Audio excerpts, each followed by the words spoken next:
जिसको पुराने मतलब यहाँ के सांसद रहे जॉर्ज फर्नांडिस, जो देश के विभिन्न मंत्रालयों में योगदान दिया, उन्होंने कभी इसको मिनी मुंबई बनाने का सपना देखा था और उस मिनी मुंबई में नाव चले, लोग राहत की मांग करें, सड़क पर उतरे और उनको मुआवजा दिया जाए, राहत वितरण किया जाए। कहाँ है हमारा विकास? कितने हम हो रहे हैं स्मार्ट? इसको देखने, सुनने, समझने की ज़रूरत है। और एक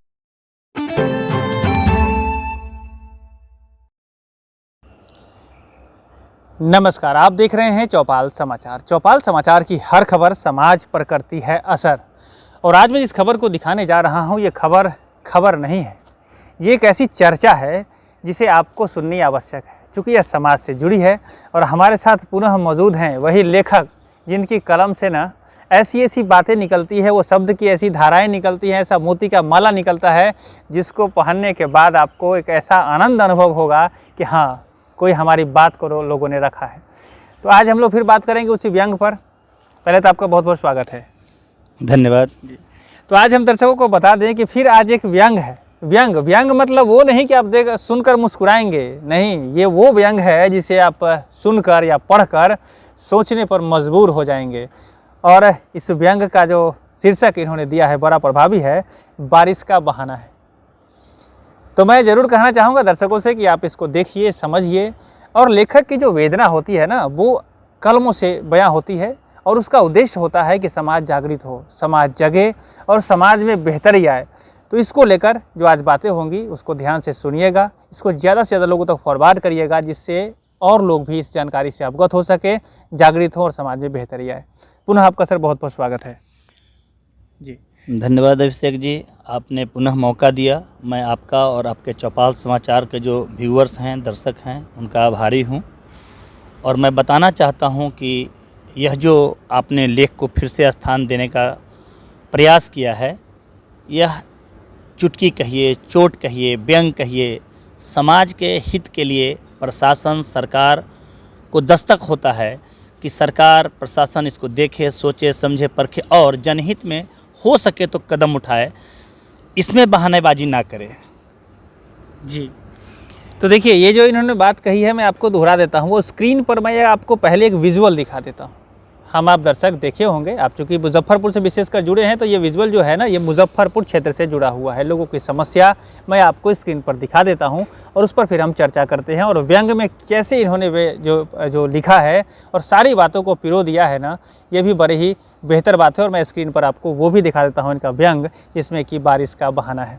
सर, एक बात बताइए, आपने जो लिखा है, तो लिखा तो वास्तविकता को ही है व्यंग के रूप में, क्या क्या कुछ इसको आपने लिखा है, हमारे दर्शकों को एक बार अपने माध्यम से बताइए।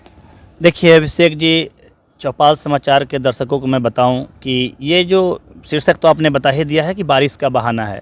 दरअसल बारिश, सुखाड़, गर्मी, बीमारी, चाहे वो एईएस हो, एड्स हो, कैसी भी संक्रामक बीमारी हो, कोरोना हो, सरकार और जिला प्रशासन हमको देखने को मिलता है कि बहाने बनाती है। अभी आप हालिया देखेंगे तो अब मानसून का दस्तक हो चुका है। शहर में स्मार्ट सिटी के नाम पर निर्माण कार्य जारी है। आप जिन प्रमुख सड़कों पर जाएंगे वहाँ आप देखेंगे कि नाला का निर्माण शुरू है, लेकिन वो स्मार्ट पद्धति से नहीं, कछुए की गति से जारी है। जहाँ तहाँ सड़क किनारे बड़े लंबे चौड़े खड्ड खोदे गए हैं और उनके निर्माण कार्य बहुत धीमी प्रक्रिया से चल रही है। और जहाँ निर्माण कराया भी गया है, बीच बीच में होल छोड़े गए हैं, जो इस बारिश के मौसम में अगर वैसे ही रहा और बारिश का पानी जल जमा हुआ तो कहने में गुरेज नहीं है कि ये आत्मघाती हो जाएगा, लोगों के लिए जानलेवा हो जाएगा। कि जहाँ जहाँ होल हैं वो पानी और सड़क एक समान जब लगेगा और कोई पैदल राहगीर, कोई बाइक पर चलता राहगीर उस होल में गिर जाए तो क्या होगा। बस इसी जो हालात को देखने को मिला तो आते जाते लगा कि नहीं, हमको ये दर्शकों के साथ अपने अखबार के, हम की दैनिक आज हिंदी में लिखते हैं, उसके जो पाठक हैं उनके पास और जिला प्रशासन के पास इस दस्तक को चोट करके दिया जाए, ताकि हो सके तो इसमें कुछ निवारण की पहल की जाए जी। तो देखिए, इनका जो उद्देश्य है वो आपको पता चल ही गया है कि हमारे यहाँ जो समस्याएं हैं, खासकर बारिश के बहाने जो प्रशासन जिस तरह से सरकारी खजानों का उपयोग कहती है समाज की बेहतरी के लिए, लेकिन कितना हो पाता है ये हम आप सब महसूस करते हैं। तो इसकी बेहतरी का जो उचित है, जो होना चाहिए वो हो, ये इनका उद्देश्य है। ऐसे सर आपने जो शब्दों का चयन किया है या शब्द का जो आप चयन करते हैं, इसको लेकर क्या कहेंगे, कैसे ये सूझता है और कैसे आप इसको सोच पाते हैं? जैसे आपने लिखा है यहाँ पर बाढ़, सुखाड़, धूप, बारिश, उमस, बीमारी, रंगदारी, ये कैसे इसको आप सोचते हैं? देखिए, हम उत्तर बिहार की अघोषित राजधानी मुजफ्फरपुर में हैं। मैं ये तो नहीं कह सकता कि मेरा जन्म यहाँ हुआ है। मेरा बचपन दरअसल वैशाली जिला क्षेत्र में हाजीपुर में पला बढ़ा और मैं यहाँ 21 साल की उम्र में आया। बाद के दिनों में मैं अखबार में जब आया, 2003 से मैं व्यंग लिख रहा हूँ और व्यंग लिखते, पढ़ते, देखते, समझते यहाँ के हालात, तो आप जब देखेंगे तो बाढ़ जब होती है तो यहाँ के प्रशासन के कान खड़े हो जाते हैं और उसके बहाने भी बहुत काम होते हैं। जब सुखाड़ होती है, आप दस्तक दे ना दें, उसके बहाने भी बहुत काम होती है। जब बीमारी होता है, आपको ये विडंबना ही मानी जाएगी, कोरोना जैसे जो बीमारी हुआ उसमें जो उनके रख रखाव, जो उनके रोगियों के लिए खाने का पैसा था, उसके भी बंदरबाट हुए हैं। बाढ़ में भी आपको ताज्जुब होगा, शहर में जो ये बारिश से जल जमाव होते हैं, यहाँ भी नौकाएं चलती हैं और यहाँ भी मुआवजे दिए जाते हैं, यहाँ भी जो राहत सामग्री है उसका वितरण होता है। इससे बड़ा क्या विडंबना होगा कि जब स्मार्ट सिटी, जिसको पुराने मतलब यहाँ के सांसद रहे जॉर्ज फर्नांडिस, जो देश के विभिन्न मंत्रालयों में योगदान दिया, उन्होंने कभी इसको मिनी मुंबई बनाने का सपना देखा था और उस मिनी मुंबई में नाव चले, लोग राहत की मांग करें, सड़क पर उतरे और उनको मुआवजा दिया जाए, राहत वितरण किया जाए। कहाँ है हमारा विकास? कितने हम हो रहे हैं स्मार्ट? इसको देखने, सुनने, समझने की ज़रूरत है। और एक समय यहाँ अपराध भी बहुत चरम पर हुआ करता था। गैंगवार के लिए उत्तर बिहार की राजधानी कही जाती है, लेकिन ये बिहार भर में नहीं, ये देश भर में फेमस हुआ करता था। राजनीति के रूप में भी अगर लेंगे तो यहाँ के जो क्रांतिकारी उपज रही है ना, वो देश को दस्तक देता रहा है। आपको यह भी बता दूं कि खुदीराम बोस जी ने भी पहला क्रम क्षेत्र चुना तो मुजफ्फरपुर को चुना, यहीं उन्होंने फांसी को गले लगाया। तो कई मायनों में यह जो है, मतलब बीमारी हो, रंगदारी हो, बाढ़ हो, सुखाड़ हो, हर मामले में, या बारिश का जल जमाव हो, हर मायने में मुजफ्फरपुर अव्वल है। बस इन्हीं जो सोच है ना, जो समझ बनी और जो संवेदनाओं को लगा, बस मैंने उसको अक्षर सा मोती के रूप में कागज़ पर उकेर दिया। जी, तो देखिए दिल की आवाज़ है और ये व्यंग के रूप में है। मैं स्क्रीन पर आपको दिखा देता हूँ, उसको पूरा पढ़िए, बड़ा ही आनंद आएगा। और इनका होता रहता है, लिखते रहते हैं और जब जब कुछ अच्छी बातें होती है, अच्छी तो खैर हर बातें इनकी होती है, लेकिन जो मुझे लगता है कि आप दर्शकों तक भी पहुंचनी चाहिए, तो स्पेशली इनसे समय लेकर हम आप तक पहुंचाते हैं, तो ऐसे ही हम आगे पहुंचाते रहेंगे। अच्छा, एक बात और बताइए, इसमें जो आपने लिखा है कहीं पर कि जो पदाधिकारी है उनकी बातों को भी अनदेखी की जाती है, ऐसा भी कुछ इसमें शब्द लिखा गया है, वो क्या मामला है? अभिषेक जी, पीछे की छोड़ दें, ये जो स्मार्ट शहर का निर्माण हो रहा है पिछले 5 वर्षों से, इस पर किंतु परंतु ये वो करके खर्च किए जा रहे हैं, करोड़ों के खर्च हो चुके हैं। और अभी आपने देखा होगा कि 2 महीने पहले जब यहाँ के व्यवसायी जल जमाव से परेशान थे, निर्माण कार्य को लेकर कहीं कोई वैकल्पिक राह नहीं बनाया गया था और मोती झील जो शहर की हृदयस्थली है उसमें जल जमाव टखने भर हो गए थे, तो यहाँ के व्यवसायी सड़क पर आए। जिला प्रशासन को लगातार दस्तक दिया तो उन्होंने ये जो निर्माण कार्य करा रही एजेंसी को दस्तक दिया और उनको ये चेतावनी दी कि अगर आप समय से काम नहीं करते हैं तो आपके पैसे की कटौती होगी। फिर भी कोई सुनवाई नहीं हुई।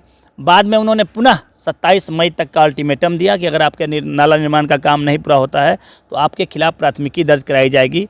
क्या पता वो प्राथमिकी हुई या नहीं हुई, यह जो भी बातें होगी कागजी संचिकाओं में होगी, लेकिन यह स्पष्ट नज़र आया कि काम पूरे नहीं हुए हैं। अभी भी मोती झील, स्टेशन रोड, तिलक मैदान रोड में नाला निर्माण के लिए खुदाई करके ऐसे ही छोड़ा गया है जो जानलेवा है और काम की गति जो है वो जिला प्रशासन को अंगूठा दिखा रहा है।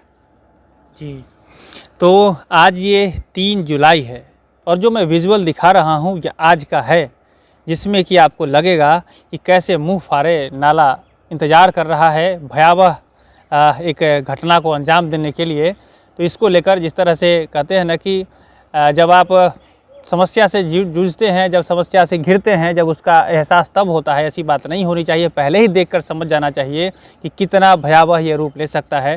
तो ये हमारी आप सभी से गुजारिश होगी कि चूँकि हमारे दर्शक में अधिकारी, पदाधिकारी, जनप्रतिनिधि भी है, तो जिस तरह से इन्होंने अपने कलम से उन सारी बातों को उकेर दिया है, आपको पहुँचा दिया आपके बीच, मैंने भी इनकी बात को लेकर आप तक पहुँचा दिया है, तब आपका दायित्व बनता है कि कैसे यहाँ पर समस्या का निदान किया जाए।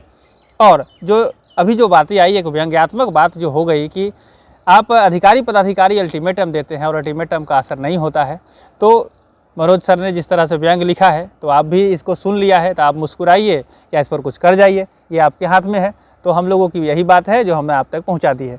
आखिरी में आप क्या संदेश देना चाहेंगे इसको लेकर, क्योंकि यह बदलाव हो सके? अभिषेक जी, बहुत कुछ बदलाव हो ना हो, मेरा मानना है कि अगर एजेंसी अनदेखी कर रही है तो जिला प्रशासन अनदेखी ना करे, उनके खिलाफ कार्रवाई तो होनी ही चाहिए।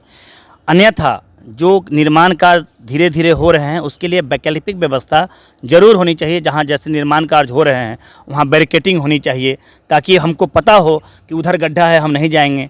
जहां निर्माण कार्य हो रहे हों उसका पानी निकालने का वैकल्पिक व्यवस्था होना चाहिए, ताकि एक जगह जल जमा होने से व्यवसायी आम राहगीरों को परेशानी नहीं हो।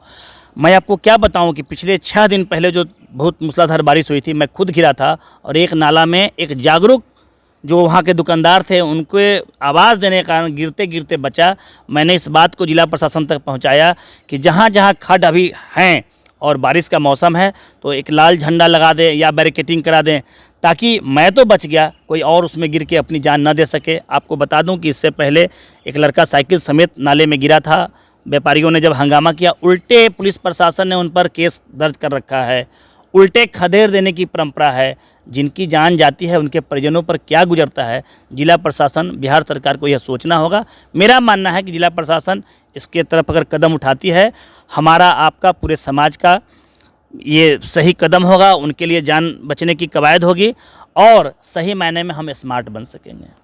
तो यही बातें हैं, सही मायने में स्मार्ट बन सकेंगे और हम लोग बनेंगे। हम आशा रखते हैं जिस तरह से आप अपनी कलम से आवाज़ बुलंद कर रहे हैं, दर्शक हमारे देखकर इसको शेयर करके उसको बुलंद करेंगे और आने वाले समय में हमारे अधिकारी पदाधिकारी जनप्रतिनिधि भी सजग होकर समस्या का निदान निकालेंगे। ऐसे में फिर कहना चाहूँगा, ये व्यंग है, या तो मुस्कुराइए नहीं तो कुछ कर जाइए, क्योंकि ये दोनों बातें इसमें हैं। आगे हम लोग लिखते रहेंगे, हम लोग कहते रहेंगे, हम लोग सुनते रहेंगे। तो बहुत बहुत धन्यवाद सर आपका हमारी इस चौपाल में बात करने के लिए। धन्यवाद।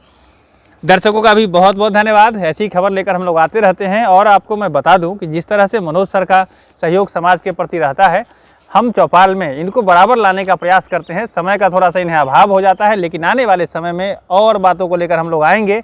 हम आशा रखते हैं कि सर आप हमें समय देते हुए हमारे दर्शकों को अपनी बात से अवगत कराते रहें। निश्चित अभिषेक जी, दर्शक के लिए मैं हमेशा उपलब्ध हूँ। जब चाहे जैसे चाहें आप हमको दस्तक दें, मैं आपके लिए खड़ा मिलूंगा। चलिए, तो बहुत बहुत धन्यवाद। आगे ऐसी खबर को लेकर आते रहेंगे। फिर कहेंगे कि ये व्यंग है, या तो मुस्कुराइए नहीं तो कुछ कर जाइए, या आपका दायित्व बनता है।